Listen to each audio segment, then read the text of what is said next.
Hey there, fellow horse lovers. Welcome back to the Daily Ride Podcast. My name is Morgan. I am your host, and today I'm excited to talk to you about trick training. True knows a handful of tricks, more than a handful, quite a few tricks, I should say, at this point. And tricks are, despite her many talents, quickly becoming one of her most identifying features, and that she knows so many of them, and it has created such a beautiful relationship between the two of us because of the trick training that we've done. And in showing off her tricks and interacting with other horse owners, I have learned that it's actually not common to teach your horse to do tricks. I think a lot of us in the horse world will see maybe intermission act at a rodeo that is with a trick rider, or maybe just, a bit with a horse that knows some tricks. But it's really come to be something that True and I love to do together, and it's really transformed our relationship. And I'm excited to get into the how and why and sharing what trick training has been like for True and I in this episode, in hopes that it might spark someone else's interest out there in trick training their own horse and seeing the value in incorporating trick training in your everyday horsemanship. As always, the Daily Ride podcast supports Trueheart Healing. Trueheart Healing is my nonprofit organization that I founded to leverage the healing power of equine partnership and the joy of equine companionship to support and empower children with disabilities or life-altering illnesses, service members, veterans, and their families to help them build stabilizing relationships, facilitate their learning and personal growth, find hope, and discover purpose in life. If this sounds like something that you are excited to support, head on over to www.the-daily-ride.com to check us out and make a donation. Trueheart and I would greatly appreciate your support.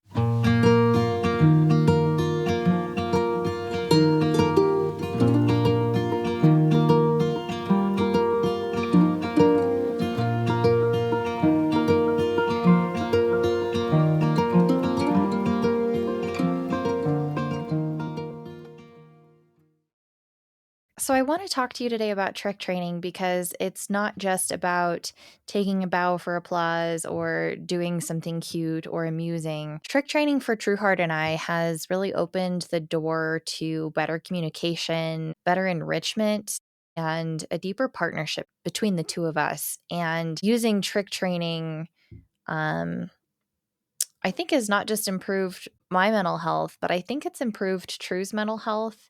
It's definitely improved our relationship and our bond. And I would argue that it's even helped improve our riding and our groundwork. So, first of all, I want to define what trick training is. It is anything from a simple behavior like having your horse touch something that you point to on cue, or lowering their head for you, or to even more advanced things like doing the Spanish walk or taking a bow or picking something up off the ground and handing it to you. For True and I, trick training has felt a lot like play, but in playing with trick ideas and behaviors together, we've learned a lot about each other. We've built a lot of trust in each other, and we're definitely able to communicate better because of the time we've spent playing around with tricks. Trick training also has a place in history. If you go back to season 1 of the Daily Ride podcast, there was a horse named Beautiful Jim Key that I did an episode on that, through his litany of tricks and his shows that he would provide with his owner, he was able to demonstrate the true intelligence of horses that, despite ongoing efforts to study equine brains, I still think is vastly underestimated. And so when I say trick training, I'm really referring to anything that allows you to let yourself have fun with your horse. That can be fun, challenging, and rewarding. And it doesn't necessarily involve riding, although it certainly can. And it doesn't necessarily have to be useful, although, spoiler alert, a lot of tricks that you teach your horse actually are useful, whether or not you are intending them to be so.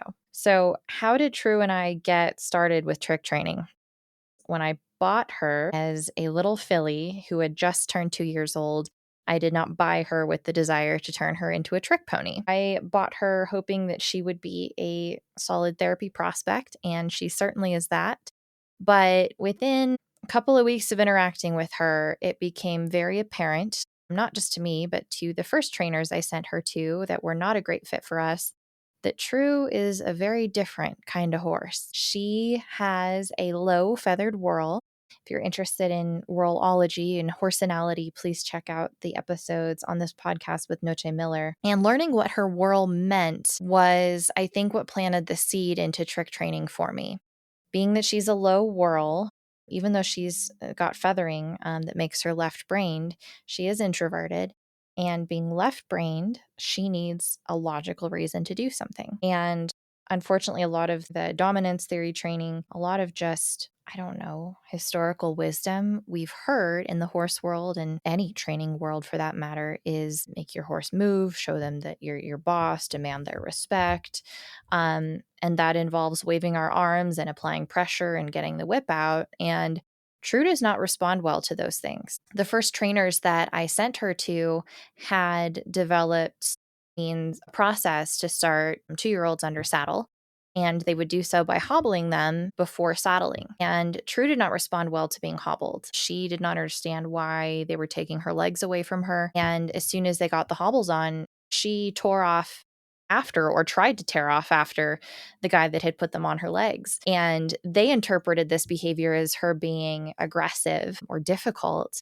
And if not that, then she was just panicked because she was trying to chase down the guy and get him to come back, probably to get him to take them back off of her, which is a very logical reaction. You stuck these things on. I want them off. Can you please take them off for me? I can't get them off myself. They saw that as a red flag and were not able to work with her because of that, because they hadn't encountered a horse that had responded to being hobbled that way before.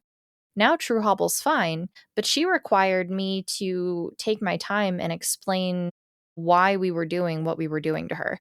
And I know that sounds ridiculous. You have to logically explain things to your horse, but you really do. Horses do have an aptitude for language. In a future episode, I'm looking forward to sharing the language buttons that I've provided True with and how I know for a fact that she understands and can use words in meaningful ways back to me.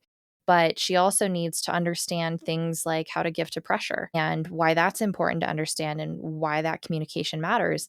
And for her, in order to be successful being hobbled, she really needed those trainers to take several steps back and start with other tasks that would help her logically understand why she needed to have hobbles on. She is not a horse that responds well to being lunged. She's not a horse that responds well to being told, move because I said so. She needs a reason, whether that reason is that she cares about pleasing you, or there's a cookie, or it's interesting to her. She has a very strong sense of curiosity, but because I said so has never been a valid reason to her. And I think until you understand her personality, she can come off as very difficult, a little snotty. Those first trainers said she was nasty. I would have to strongly disagree with this and assert that she's not being nasty. She just demands a lot more. Or else why should she listen? Why should she do it you're asking her to do unless you can explain to her why she should? This is that logical left brain kind of thinking that we encounter a lot with mules and donkeys. There is a saying that I love that is, you must treat a mule the way that you should treat your horse. And again, that's because they are very logical, independent thinkers versus horses that have a more right brain personality type are more emotional. They are a little bit easier to say because I said so or else. Things that True just has never really responded well to. And so when I got her back from those trainers, I needed to connect with her on an emotional level. That was what I was needing out of this relationship with this new horse of mine, Amazing Grace. My previous horse that I had the pleasure of spending so many years with is my heart horse, and True is now my heart horse as well. But I was seeking that kind of heart connection with her that we had to build, and I didn't instantly feel with True. So I was looking for a way to connect with her and give her a logical reason to listen to me. And that just wasn't happening with time in the round pen, with time lunging, because it was hard for me to explain a valid to her reason why she should run around in a circle in the round pen just because I said so. And if I'm being honest with myself, I don't find that to be a great reason either. Because I said so is something that I think as a human I've struggled with as well. In general, I think good leadership takes a willingness to explain context and purpose when you ask for a task to be completed. And it's really been no different than True. That's something she's always required. Let's take a quick pause from today's episode to talk about the obvious for us horse owners in the winter months. Working with horses means putting your hands through a lot between holding the reins, fixing fences, mucking stalls, and just cold mornings at the barn.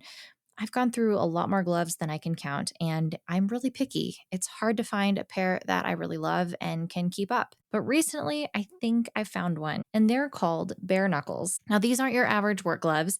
They're made with a patented double wedge, pre-curved design that fits the natural curve of your fingers, so you get less hand fatigue and more grip strength. And this means you can go muck stalls, swing a hammer, or ride all day without that stiff cramping feeling that most gloves will give you. The premium leather is tough enough for the hardest jobs, but soft enough that you can still handle delicate tack or your tools. Plus, they're warm too. Their insulated pair is perfect for cold weather chores or trail rides. And honestly, once you put them on, you too will understand why they're called the best leather gloves ever made. Here's the best part. Bare Knuckles is partnering with the Daily Ride podcast to give you 15% off your purchase when you use the code TheDailyRide at checkout. Even better, 15% of your purchase using the Daily Ride at checkout will go directly to support Trueheart Healing, my nonprofit. So if you've been meaning to upgrade your gloves, or if you need a great gift for someone else who works hard with their hands, go to buybareknuckles.com. That's BUYBEARKNUCKLES.com. Use the code TheDailyRide, no spaces. That's 15% off for you and 15% off donated to Trueheart Healing. It's rare to find gear that works as hard as you do and supports a good cause. So next time you're saddling up or heading to work and think you need a good pair of gloves, think about Bare Knuckles and give your hands a little comfort for all that they do for you. So how did I start building a relationship with this horse when traditional horsemanship and traditional horse activities just weren't doing it for either of us? I started trick training. Trick training meant I was on the ground with her, seeing eye to eye. There was a lot of eye contact, which allows our brains to talk. But there was also a level of consistency and communication that I think True was really excited to have from me. Trick training, I do trick training through positive reinforcement, and I have a marker and I have a reward. True is very food motivated. I mean, as am I. We are cut from the same cloth. And if I ever doubted in the beginning that True is the wrong horse for me, I certainly don't now, because we are very much the same in that if you have just the right kind of cookie, we're down for pretty much anything. So to trick train, you have to have a behavior marker and the reward. The behavior marker, I started out with a clicker, just a clicker that I got off Amazon, and I quickly discovered that I don't have enough hands to hold a lead rope and cookies and click. So I quickly switched over to clicking with my tongue. And True understands that that click is very different than the that I will use to cue her into a trot or tell her to move. So that audible click noise is what marks a good behavior. That click is a snapshot that basically says, yes, you got it right. That's it. Or you're getting closer. And that piece of trick training is really important because it marks the instant, that moment where they start doing the right thing. And if you can clarify exactly the moment they give you the right behavior, then that helps them learn more quickly what you're looking for. When True was first learning to smile, for example, she was a little confused about lifting her lip up for the smile versus wiggling her lip around. Being able to click, not just when she was wiggling her lip, but as she started to lift it, was what helped clue her in more expediently into, oh, you don't want me to just wiggle my lip around, you want me to lift it up.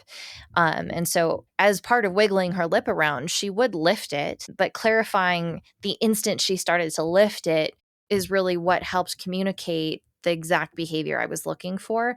And I think circumvented a lot of frustration on her part. And I'm not a very patient person. And so it helped her learn more quickly for me and avoid my frustration as well. So that click is that snapshot moment where you're marking that behavior of, yes, you're close, you're getting warmer. Remember when we were little, you'd be looking for something and your parents would play hot and cold with you.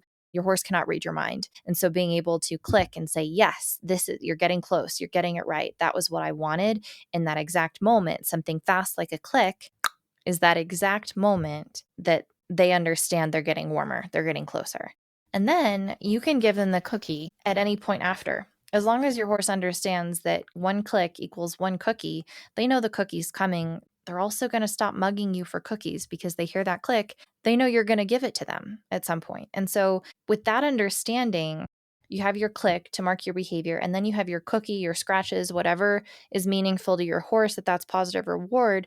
You're establishing not just communication with the click of, yes, you did the right thing, but there's trust, meaning that every time they hear the click, they're going to be rewarded for that effort. So there's trust that they can count on you to pay attention to what they're doing, tell them when they're getting closer, and reward their efforts for doing so. And so they can trust you. Not only that, but if you've chosen a reward that is really meaningful to your horse, which by the way, you should, and this requires you to become more in tune with your horse by understanding what's valuable to them. For some horses, it's not cookies. For some horses, it really is a good scratch in whatever their favorite scratchy spot is. I've seen this. Noche herself has a horse that prefers scratches to cookies. Your horse feels seen, they feel appreciated, and because they're getting something that is high value to them in exchange for their effort, you're creating a positive association. They want to keep trying because it's worth it for them to keep trying to figure out what you're asking for.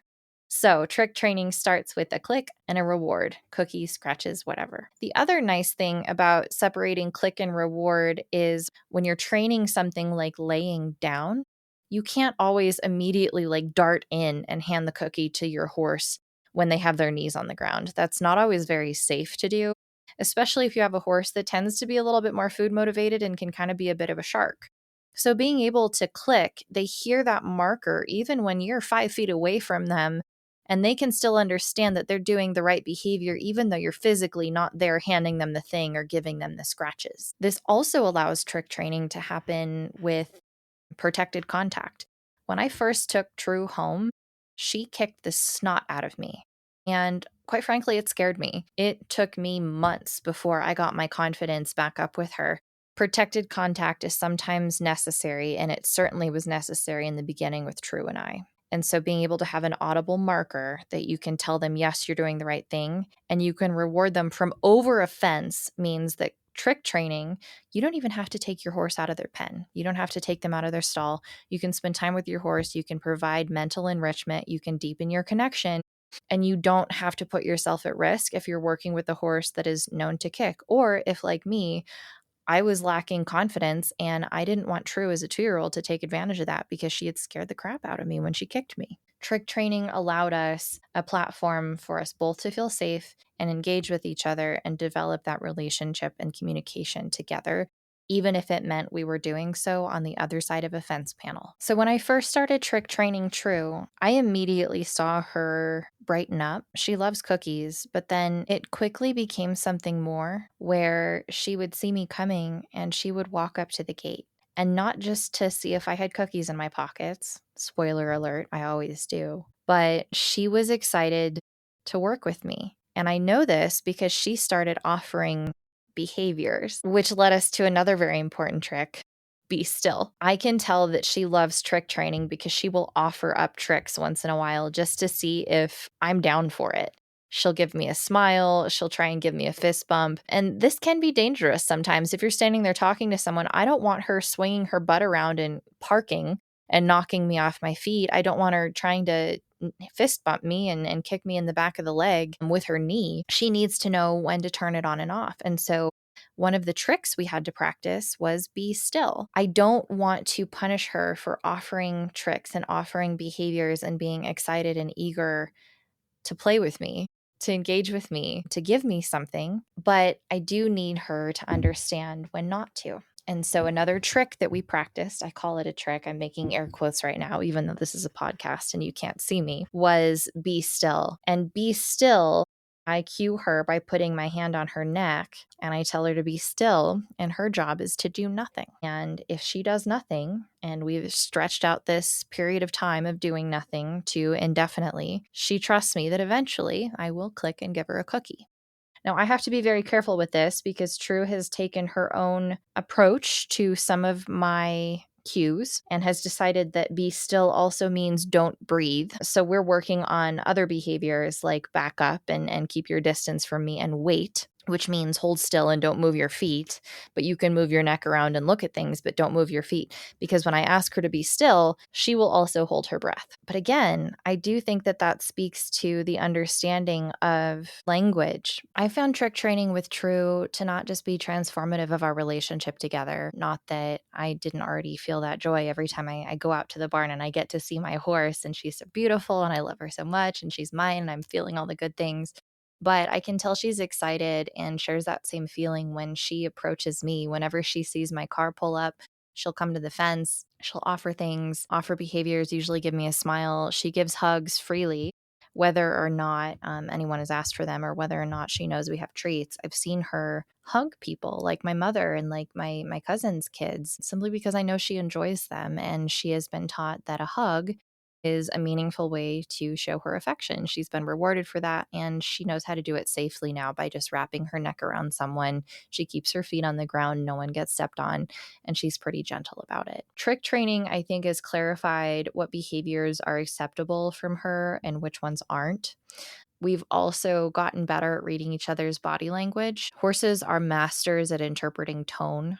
And I try and speak to True a lot, and she does understand words. But I feel like I'm better at reading her body language and her facial expression through trick training. When I'm asking her to do something new, I can see her thinking about it as she's offering different ideas to a new question that I'm asking. And sometimes I'm surprised by how quickly she gets something that I would have assumed would have been convoluted or hard, or she'll pick up very slowly on something that I assumed was straightforward and easy. For example, I taught her to fetch, and when I point at something on the ground that I've dropped, I'll say fetch, and she'll pick up the object and hand it to me.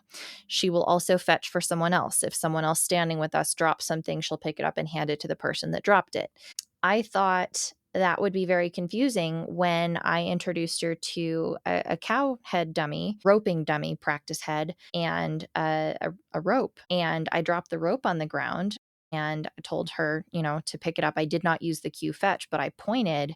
And then I pointed to the cow head. And within 2 attempts, she figured out that when it's the rope, I don't want to be handed the rope. She's supposed to put the rope on the cow head. That blew my mind that she picked up on that so quickly. It was kind of like an offshoot of a skill of a trick that we already had done with fetch. But the nuance of the trick of, okay, with this specific object, I put it somewhere else. She quickly picked up on that.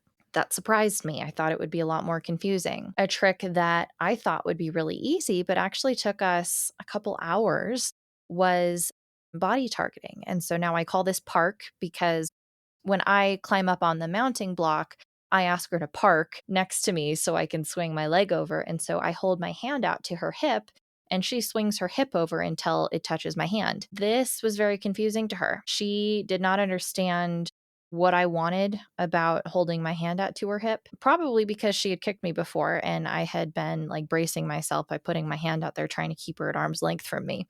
And so doing that gesture, it did not occur to her naturally to swing her hip over to touch and target her hip in my hand. That had to start back at a baby step where I touched my hand to her hip. I moved to her and clicked and rewarded. And that took about 30 minutes for her to understand, like, oh, the click is happening the instant that mom's hand is touching my hip. I had to move to her. And then it took us another 30 minutes before she thought, oh, maybe I move my hip to her hand rather than the other way around. But once she understood that, she understood shoulder. And that's basically the same cue, but I'm holding my hand out to her shoulder and asking her to move her shoulder over and shoulder target.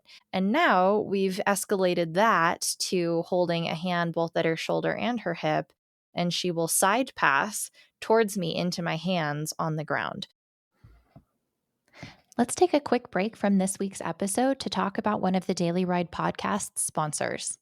So you all know that I spend a lot of time around horses, which means when I get home, I want to get comfy and I need to get cozy and I really need good rest.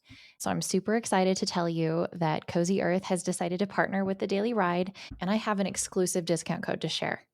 Their products are made from bamboo, so not only are they incredibly soft, like buttery soft, they're also temperature regulating, so I don't wake up sweaty anymore and I just enjoy cool, dry, comfortable sleep. Plus, their sheets are lightweight and durable. And listen, I'm not the only one who loves these sheets. Oprah has had Cozy Earth on her favorite things list for 7 years running, and Kris Jenner swears by them too. They've even been called the world's softest sheets on the talk, and honestly, I would have to agree. They also have the coziest bamboo pajama sets. I think I have like 5 of them, and they're the perfect mix of elegant looking and super comfy, stretchy, and breathable. Basically, the kind of pajamas that you don't mind being seen in and don't want to take off. Cozy Earth has thousands of 5-star reviews, free shipping on orders over $50, and even a 100-night sleep trial so you can see for yourself risk-free. Plus, they back all of this up with a 10-year warranty. So here's the exciting deal.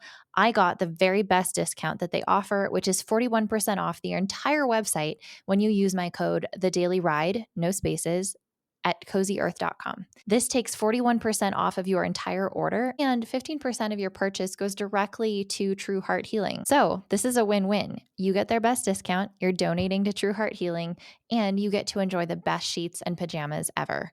So head on over to www.cozyearth.com and remember to use my code TheDailyRide, that's TheDailyRide at checkout for 41% off the entire website. Now, let's get back into it. The fun thing about trick training is there's no right way to teach a skill. And a lot of the skills that you teach can be combined with others or nuanced into a different trick, a different idea.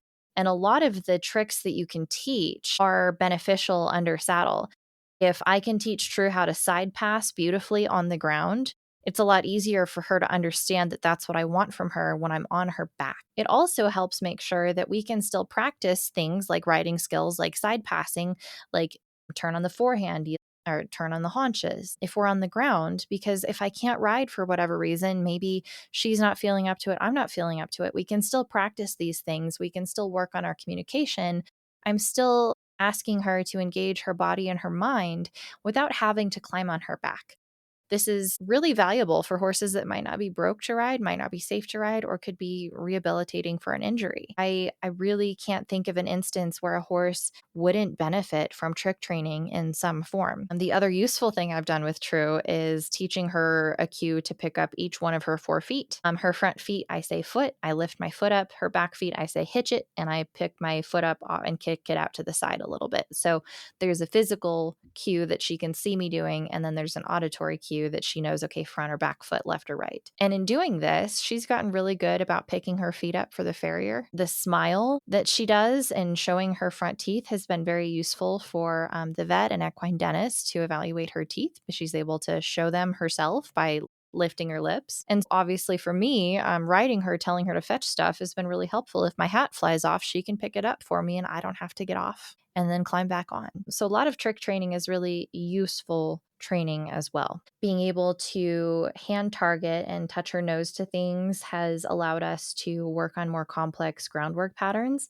And I don't even have to have a lead rope on her. We can be completely at liberty. Liberty training is something that I don't have a whole lot of experience with personally, but I feel like we are set up for success if and when we get the opportunity to attend a Liberty clinic or work with a Liberty instructor because we have established this basis of communication.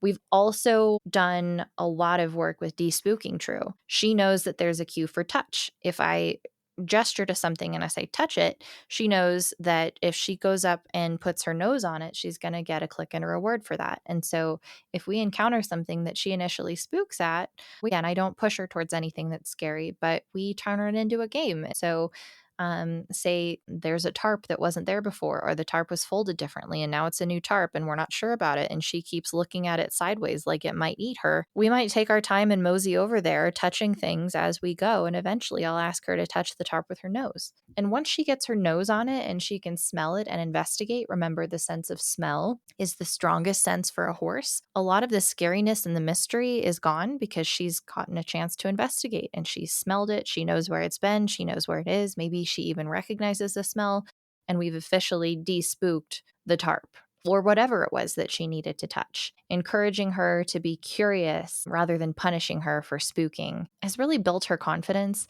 and I think has given me a go-to way to respond when her spooks shake my confidence. I know what to do. I know how to support her. there is a clear path forward for both of us together that doesn't involve me forcing her to do anything and doesn't damage our trust. So we've talked a little bit about the mental stimulation, about the emotional bond this is built for True and I. There's also a lot of physical benefits with trick training. By working on body targeting, by picking up each individual foot, that's a lot of brain body connection. That's important for horses to have and develop, just as it is for people. That hand eye coordination, that eye foot coordination for a horse is really important. And a lot of tricks like bowing, stretching, standing up on a pedestal can double as strengthening and PT exercises for your horse. It can also help them build balance, coordination, and overall better body awareness, which translates beautifully into better riding performance. And not only that, a horse that learns that it can communicate clearly with you and that it has the ability to influence its environment will become more confident and less fearful around you, which is huge. These are 1,000-pound prey animals. Their brains are wired to think that everything can possibly eat them, which is obviously where the danger comes in equestrian sports. So, building that communication and that bond with your horse builds their confidence. It helps decrease their spookiness. And this can be really important for horses that have had traumatic pasts or who are wild caught Mustangs because they have an opportunity to equate humans with something more like a two-way relationship, like a two-way conversation, rather than what can happen at times where horses will equate humans with a loss of their freedom and autonomy. I also want to talk about the empowerment piece of trick training. For me, when I go out to interact with True and I look in her eyes and I see someone in there, I see a soul that I love who loves me deeply. There's an empowerment there in knowing that we can talk to each other in a way that we both understand and in a way that we both enjoy. I see this so clearly in children who ask True to go through their tricks with them, being able to communicate with an animal and have it respond. And that feeling of like, oh, they understood what I was asking. They listened to me is hugely powerful for both the horse and for the person asking. I think all of us sentient beings have a need to be heard. And trick training is really a pathway to facilitating that two-way conversation of listening and responding in a fun way it's low pressure, but also delivers this sense of being heard, this sense of an opportunity to respond in a way that is really powerful. So hopefully I've convinced you to give trick training a try with your horse. And here's a couple of pointers that I would like to leave you with. The first one is keep your session short. 5 minutes every day actually goes way longer than hours and hours on the weekend. It also prevents you and your horse from getting frustrated. I will also say, especially for my introvert horses out there, a lot of them like to go think about things later. So keeping your session short, like 5 to 10 minutes, allows your horse to go eat their dinner, think about what just happened, sleep on it, come up with some other ideas, and then they're excited to try other things with you the next day. I have seen evidence of True working on something with me one day and then coming back the next day, and she overnight has come up with a bunch of new ideas that she wanted to try out. Giving your horse the opportunity to engage and then go away and think about things will really expedite your learning process. Again, this is about repetition, it's about consistency. I understand a lot of us have full-time jobs that are quite demanding. I do as well. We all typically have more time on the weekends or in larger chunks. But if you can, keep your sessions really short, just 5-10 minutes. Make sure you end on a positive note. Stop before either of you get close to being frustrated, and do it as often as possible. Even if that means maybe do 5 minutes, go and ride, and then do 5 minutes when you get back. Just break it up, keep it short, sweet, give them a chance to think about things, and make sure that it always still feels like a game, both to you and to your horse. Break each behavior into the smallest achievable step possible. I know I tend to freeze up when I'm thinking about teaching a new behavior and I don't know where to start. For example, you want your horse to go stand on a mat, but the horse is either not paying attention to the mat or they're a little scared of the mat. Break it into the smallest possible step first. Don't worry about walking them over to the mat. Start by clicking and rewarding when they look in the mat's direction. Maybe not even at the mat, but in that direction. And start what we call shaping from that point. Start with a glance in that direction. Click reward. After several repetitions of the glance in that direction, your horse is going to start to realize, like, oh, there's something about looking that way that gets me a treat. And then move the bar up a little bit. Maybe it's not just the glance in that direction anymore, but maybe you want them to actually look at the mat. Cue them, wait for them to glance in that direction, wait for them to realize that, hey, the glance didn't cut it. Maybe there's something more. Maybe I need to look at it, and then click and reward. You will start to shape the behavior closer and closer until you start walking towards the mat, till you start putting a foot on the mat. Your horse is going to understand that, like, hey, it doesn't mean that I'm getting it wrong anymore. It just means that maybe there's something more I could do instead. You get the buy-in, you get the shaped behavior, and you start from a really small, achievable step. If you feel stuck, chances are you can break the step into something even smaller. There are so many trick training resource groups. I love talking about this sort of thing. I love the fact that trick training allows me to be creative. If you feel like you are stuck, please reach out. There's also horsetricks101.com. I'm part of this group. It is Noche's group, and her and some other lovely instructors run this online training module. It is full of step-by-step tutorials that are very well organized and neatly broken down into different skill types. They also have an online Facebook group community where you can interact with other trick trainers and horse owners and celebrate each other's wins and ask questions there. And remember, be patient. Trick training is about the journey and the relationship and the communication between the two of you, not just the outcome.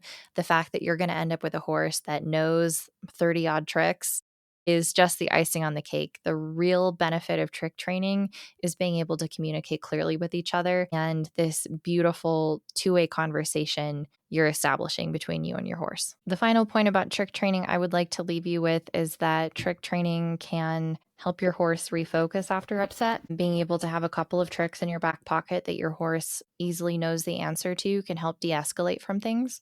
There have been situations where True has just gotten really upset or really spooked or is very anxious about something, and I need her to calm down and refocus so we can finish our vet visit or finish our riding lesson. And being able to quickly ask her, hey, can you smile? Hey, can you nod? Can you give me a fist bump? Can you park? Can you give me a bow? So she has to think about things, gets her out of her fight and flight brain and into her thinking brain and back into communication and engaging with me.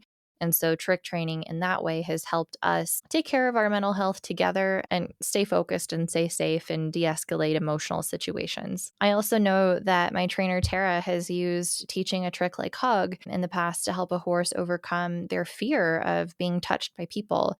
And learning that, oh, when a person approaches me and puts their arms around my neck, there's something good. And if I lean into it and if I wrap my neck around them, I get a cookie. Maybe I don't have to be so afraid. And I've seen this horse engage with her in learning to give a hug and go from shaking when someone would come into the pen to giving hugs when she asks for that trick. And in this way, I've seen trick training transform not just my relationship with True, but I've seen it as a powerful tool for other horses to really blossom and communicate and facilitate better relationships with their people and people in general. Remember, it's not just about showing off cool tricks.